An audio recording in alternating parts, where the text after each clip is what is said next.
I have observed that in most programs about in my native country of Poland, I have observed that most of the programs, TV programs, for instance, about languages and the interesting fact about languages, how they come up with what they are now today, and what are the difference between languages. They are usually very limited to one or two or three languages tops. And meanwhile, I am trying to be a polyglot, and to some extent, I already am a polyglot. And I think I found that there is a substantial lack of programs that would go throughout all the languages, or maybe not all the languages, or throughout maybe just several European languages to find interesting similarities and interesting factors. And as an example, I can present here the word second, because the word second is a very interesting word indeed, because it's something of a different from a different world when compared to the word that just are informing out about what is the place of something in the order. So something can come first, something then can come second, for instance during the race or something during some sort of competition. The athlete, for instance, can come as third, as fourth, and so forth. So it's a funny thing that the word second is somewhat, not just somewhat, but much more sense, much more additional sense in most of the European languages, in all of them actually.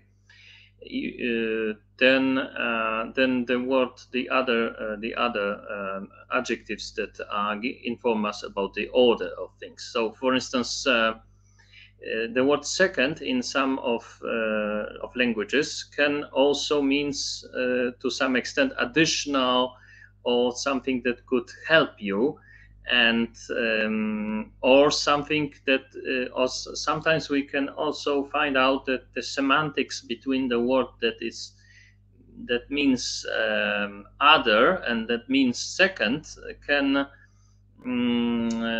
be very close indeed to one another. For instance, in Polish language, in my native tongue of Polish, you would have that something came. For instance, an athlete came first. That means he is pierwszy, because he is first, right? And then you can say that the other athlete is approaching the goal, the checkpoint, and he came drugi. And so that means he's second. And then somebody is trzeci, that means third, and so on.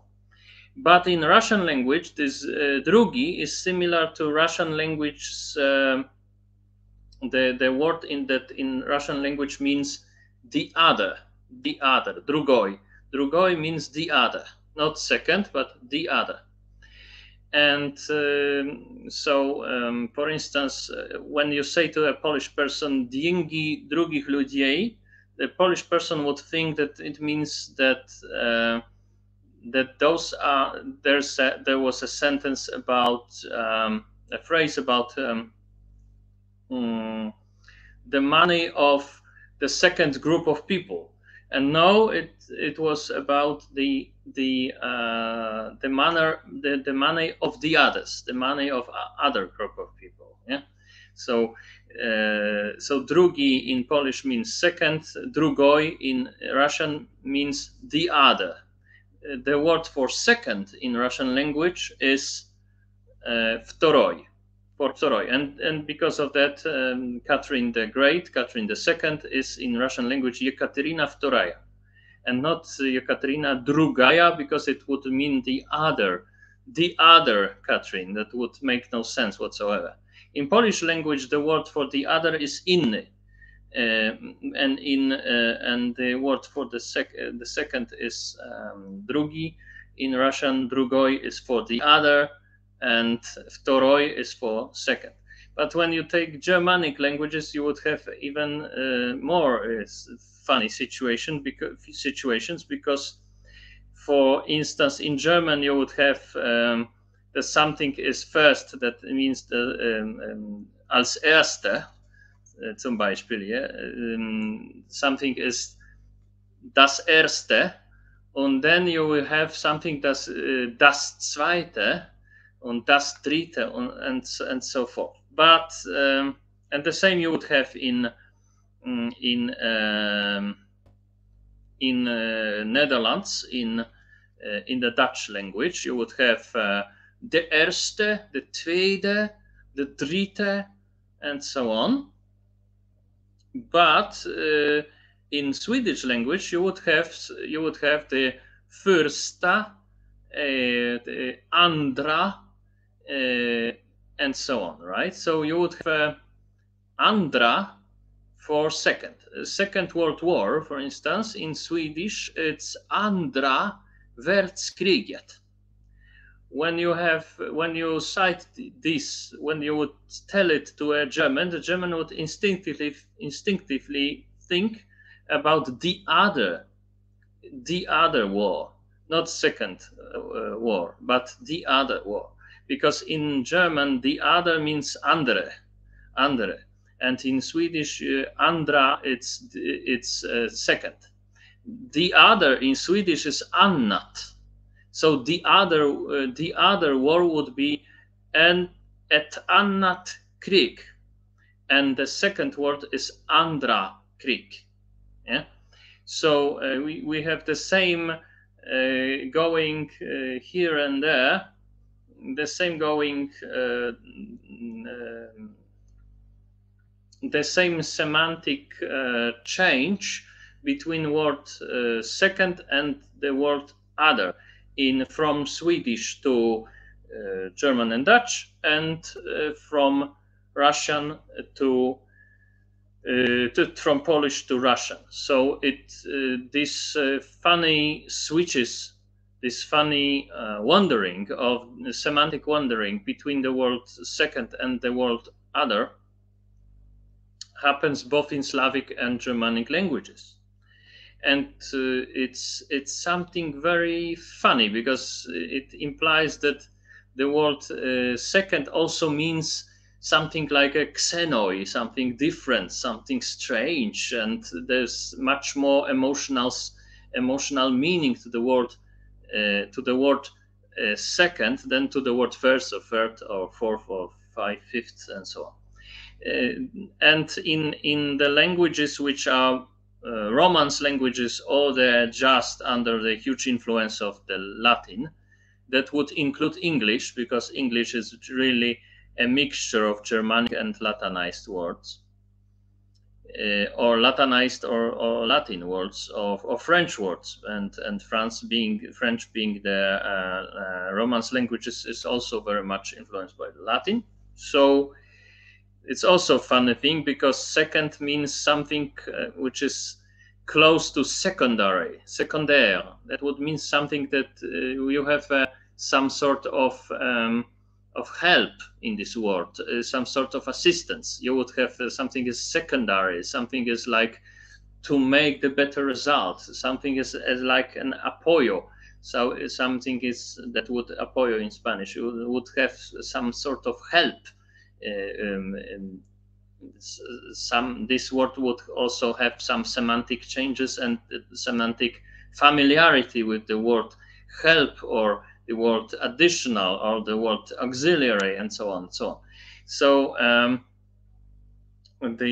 for instance, in the you can imagine in some sort of 18th century British Parliament, for instance, some guy is saying, I am proposing a motion for blah, blah, blah, blah, blah, blah. And then the others say, second.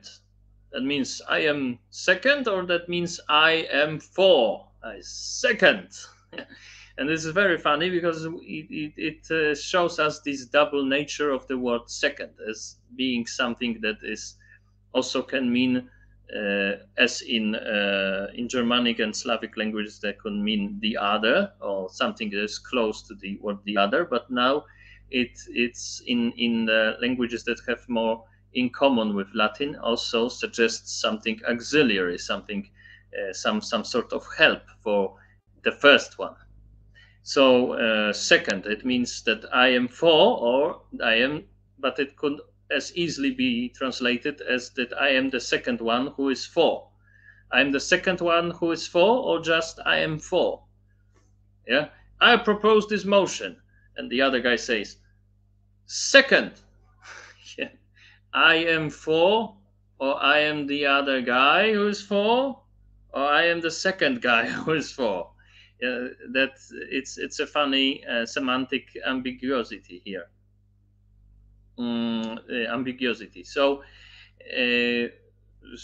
and you also have this in French language. You would have those words are still familiar in some familiarity with each other. The second, like Seconde Guerre mondiale, the Second World War, but you also have it's still close to the word secondaire or auxiliaire, or which are basically mirrored in modern English, right? With auxiliary, secondary, and so on. So, for instance, in Italian, you can say secondo me. Secondo me. That means that, in my opinion, secondo me. And it's funny because it also implies some sort of being for your own motion or something like this.